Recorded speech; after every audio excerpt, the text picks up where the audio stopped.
మీరేమో రాత్రి నుంచి విష్ చేయలేదు, కోపంగా ఉన్నానని అన్నారు. సో ఆ కోపాన్ని కంటిన్యూ చేస్తున్నారా? మార్నింగ్ అయినా విష్ కంటిన్యూ చేశారా? చేస్తున్నాను, మరి నాకు విష్ చేయలేదు. ఇప్పుడు మార్నింగ్ కూడా ఈ శ్రీనివాస్ న్యూస్ గారు, లో హడావిడి ఎదుగు నాకు హ్యాపీ బర్త్డే ఎదుగు చెప్పలేదు. మీ సాక్షిగా మీ ఎదురుగుండానే ఆ, చెప్తాను మా Raju, many many happy returns of the day. Thank you. Feel రాలేదండి. ఫీల్ రాలేదు. ఫీల్ మాధురి గారు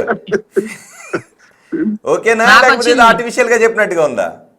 లేదు లేదు, ఏం లేదు, మా ఆయన కళ్ళలో నాకు అనిపించిపోద్ది. ఏ చూడండి సార్ కళ్ళలోకి, ఇప్పుడు చెప్పండి. స్వచ్ఛంగా ఉంటది. ఏ కెమెరా వైపు కదా, ఆవిడ కళ్ళలోకి చూసి చెప్పండి. రాజు, స్వచ్ఛమైన కళ్ళు. Many many happy returns of the day. Thank you. Thank you. Second time చూస్తున్నా ఇప్పుడు ఏంటి ఇప్పుడే చెప్పండి. ఏంటి గిఫ్ట్ ఏమి ఇచ్చారు? Sir, car. ఏం కారు? ఫార్చునర్. ఓ కొట్టేశారు మాధురి గారు. ఏంటంటే అంత మంచి గిఫ్ట్ ఇస్తే మీరు అడిగారంటున్నారేంటి? నాకు గిఫ్ట్ల కంటే కూడా విషయం ఇంపార్టెంట్. ఉమ్. ఎందుకు విషయాలు శ్రీనివాస్ గారు? మార్నింగ్ లేచినప్పటి నుంచి ఈ హడావుడే ఉందండి, న్యూస్ హడావుడి ఇవే మైండ్ అంతా చూస్తున్నాం. మైండ్ అంతా మార్నింగ్ ఫోన్లు విపరీతంగా వచ్చాయి సార్. ఉమ్. చాలా మంది మీడియా పీపుల్ ఫోన్ చేశారు, ఫ్రెండ్స్ ఫోన్ చేస్తున్నారు. ఇదేంటారు బాబు ఇన్ని కాల్స్ ఇలా వస్తున్నాయని చూసేటప్పటికి ఒక ఇద్దరు ముగ్గురుతో మాట్లాడాను. సార్ మీరు అసలు Okay. చూసారా, ఏదో పార్టీకి హాజరయ్యారంట, మిమ్మల్ని అరెస్ట్ చేశారంట, మద్యం బాటిల్స్ దొరికాయంట, అది ఇది ఇంకా లేనిపోను అని చెప్తున్నారు. అరే నేను ఇంట్లోనే ఉన్నాను రా బాబు అని మాట్లాడుతూ, అప్పుడు నా మైండ్ అంతా కూడా కొంచెం అప్సెట్ అయ్యాం. ఏంటి ఇలా జరిగింది అని, ఎందుకు ఇలా దుష్ప్రచారం జరుగుతుందని. ఈ అప్సెట్ అయిన దానిలో నేను చెప్పలేదు. చెప్తాను, ఈ రోజే కదా పుట్టినరోజు, ఇప్పుడు మీ ముందే చెప్పేసాను కూడా. ఓకే, మంచి పుట్టినరోజు పాట ఏదైనా పాడతారా శ్రీనివాస్ గారు? నేను ఎందుకు రోహిత్ గారు మీరు ఒకరు ఇంకా మాధురి ఒక గారు పని చేద్దాం. ఎప్పుడు మేం పాడమేనా, ఈ రోజు మన రోహిత్ గారు పుట్టినరోజు సందర్భంగా మాధురి కోసం ఒక పాట పాడుతున్నారు. మాధురి గారు ఆనందంగా పుట్టినరోజు చేసుకోవాలని లేదా? నా గొంతుతో మీరు పాట విని ముందు మీ వాయిస్ చాలా బాగుంటది కదా రోహిత్ గారు, మీ న్యూస్ చెప్తుంటే ఎంత బాగుంటే మీరు పాటలు పాడితే ఇంకెంత బాగుంటుందో. మీ వాయిస్ తో పోల్చుకుంటే మా వాయిస్ ఎంత అండి? మీరు పాట పాడినప్పుడు ఉండే ఒకసారి వాయిస్ తో మీరు పాడితే కదా తెలుస్తుంది జనాలు కూడా మీలో ఉన్న టాలెంట్స్. ఒకసారి పాడండి రోహిత్ గారు. పోనీ మీకోసం అయితే పాడేద్దును, లైవ్ లో జనాలు చూస్తున్నారు, వాళ్ళ కోసమైనా నేను పాడకూడదు కదా?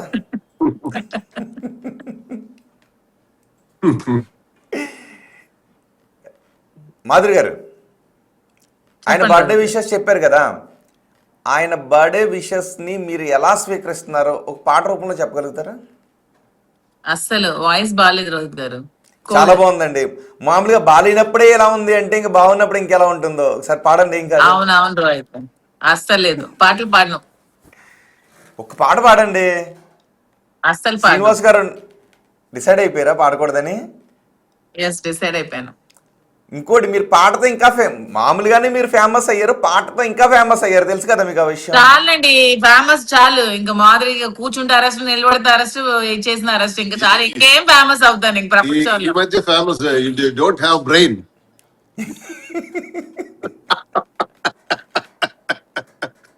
You don't have brain at all. Big boss. Okay, ఒక పని చేద్దాం. ఈ అఖండ సినిమా రిలీజ్ అయింది కాబట్టి, ఓకే శ్రీనివాస్ గారు డైలాగులు బాగా చెప్తారు నాకు తెలుసు. ఆయన ఒక డైలాగ్, మీరు ఒక పాట, జనాలు గిఫ్ట్ మీ నేనే అభిమానుల డైలాగ్ కోసం. చెప్తా, మీరు డైలాగ్ నేను dialogue చెప్తా. చెప్తారా? మరి శ్రీనివాస్ గారు పాట పాడరు కదా, నాకు అతను కూడా డైలాగే చెప్తారు. మీకు తెలుసు. ఆయన పాట పాడతారా? మాధురి గారు ఒక క్వశ్చన్ ఆయన చెప్పండి, ఆయన డైలాగే పాట పాడతారా? చెప్తారు, నేను డైలాగ్ చెప్తాను. సరే, ఫస్ట్ చాయిస్ శ్రీనివాస్ గారికి ఇస్తున్నాను. మీరు చెప్పండి డైలాగ్. ఏం డైలాగ్ చెప్పు. చూసా దేవదాస్ సినిమాలో ఎలా? నాగేశ్వరరావు గారిది దేవదాస్ లో ఒక ఒక డైలాగ్ ఉంటుంది. ఆయన పారు అని ఒక అమ్మాయి ఉంటుంది. ఆయన జీవితం క్యాన్సర్ వచ్చిన తర్వాత ఆఖరికి పారు దగ్గరికి వెళ్తారు. అక్కడ వరండాలో ఒక దగ్గర కూర్చొని నాగేశ్వరరావు గారు ఒక డైలాగ్ చెప్తారు. పారు కాదు అమ్మాయి పేరు, అమ్మి అమ్మి అని పిలుస్తారు. అమ్మి అమ్మి ప్రకాశ్. అమ్మి, మళ్ళీ జన్మంటూ జనన మరణాలు కాదు కాదు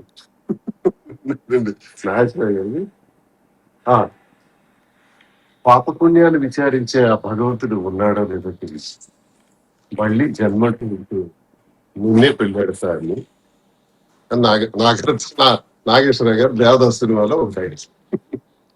ఎప్పుడో నా అదే ఎందుకు చిన్నప్పుడు చేసుకున్నారు చూసింది. మీరు? కాదు, ఇప్పుడు అదే ఎందుకు గుర్తు అంటే చేసుకున్నారు? జన్మ జన్మలకి నేనే భార్యగా రావాలి, ఈ జన్మకే కాదు నెక్స్ట్ జన్మకి ఇంకో జన్మ కూడా నేనే భార్యగా రావాలని. ఇంతకు ముందు కూడా అదే విషయం చెప్పారా పాపం. మీకు ఆయన? చెప్పారు. ఓకే. అఖండ సినిమా నుంచి ఏదైనా డైలాగ్ గుర్తుందా మీకు? నిన్న సినిమా రిలీజ్ అయింది కదా. చూడలేదు. చూడాలి ఇక్కడ. బాలకృష్ణ సినిమాది ఏదైనా ఒక డైలాగ్ చెప్తారా? మంచి యాక్టర్ కూడా కదా మీరు. అవును, మీతో సినిమా కూడా తీశారు, ఇంకో సినిమా ఏదో సెట్స్ లో ఉందని కూడా అన్నారు. మంచి యాక్టర్ కూడా మీరు. ఈ మధ్య ఆ సినిమా ప్రేమ గురించి అంటే కూడా కూడా అడగాలి. చిన్న ఏంటండి? ప్రేమ అంటే ఒక సినిమాలో జస్ట్ ఇద్దరం కలిసి యాక్ట్ చేసాం. అవునవును. ఓకే. ఏదైనా బాలకృష్ణ డైలాగ్ ఏదైనా చెప్తారా ఒకటి? నేను ట్రైన్ కి ఎదురుకు వచ్చిన ట్రైన్ కే ప్రమాదం, ట్రైన్ నాకు ఎదురుకు వచ్చిన ట్రైన్ కే ప్రమాదం. ఈ ట్రైన్ ఎవరు ఇక్కడ మీ దృష్టిలో?